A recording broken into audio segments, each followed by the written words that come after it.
Halos sa loob ng isang linggo, heto na nga yung mga naging kaganapan ko. Kaya samahan nyo ko.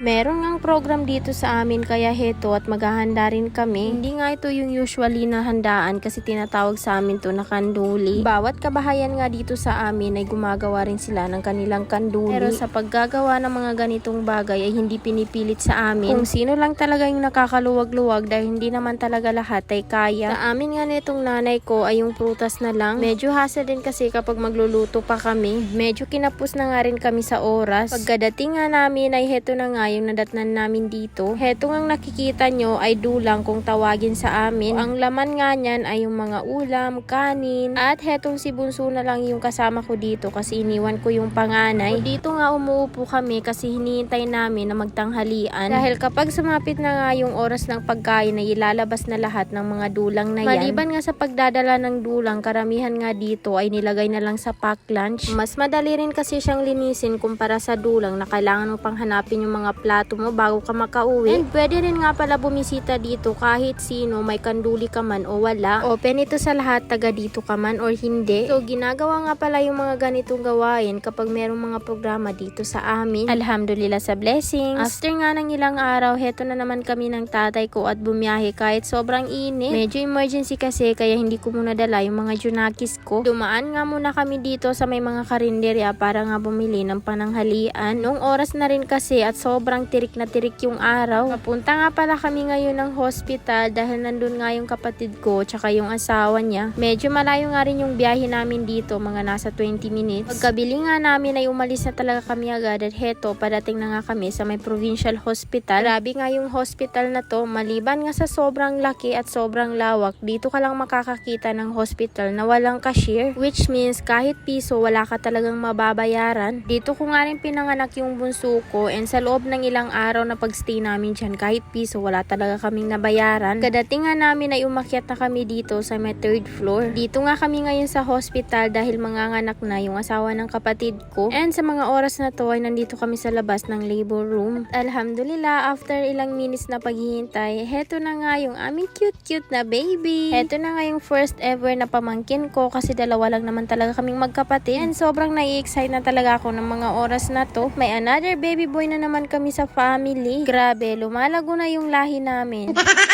After nga na umuwi na rin kami kasi maghahapon na tapos yung mga anak ko walang kasama. Alam nyo ba, pagkalabas nila pagkahapon kami naman yung nasa hospital. Magpapacheck up nga lang sana kami dahil sumasakit yung tenga nitong panganay ko pero sabi nga ng doktor kailangan na daw i-admit. Madami nga daw kasi siyang plema at kaya nga sumasakit yung tenga niya dahil every time na umuubo ay naaalog siguro. Heto na nga yung pasyente ko, parang wala lang, 'di ba? Kahit saan talaga siya pa rin yung masusunod. For awareness lang, hindi talaga namin alam na magkakaroon siya ng plema na ganun kalala. Ubo at sipon lang naman pero hindi namin nakakalain na papunta na pala sa pneumonia. Kapag kasi nasa bahay kami, sobrang sigla lang niya at saka naglalaro palagi. Ganda rin yung kain niya kaya hindi talaga kami nag-i-expect na ganun yung mangyayari. Kaya for awareness, ugaliin talaga natin na i-check palagi yung mga anak natin. Di porket masayahin at masigla ay wala nang dinaramdam. Sobrang naging trauma nga sa akin itong nangyari na to. So nasa mga 12 AM na nga ng mga oras na to at kailangan ko nga daw siyang pausukan at sobrang inaantok na nga siya pero pinipigilan niya pa rin. Kinabukasan nga nito ay uuwi na kami dahil mga nasa 4 na araw na nga kami dito. Habang naghihintay nga kami ng susundo, heto nga at nagkukulitan pa kami na itong pasyente ko. Abay, ready na talagang umuwi. At yun lang ang ating mga kaganapan.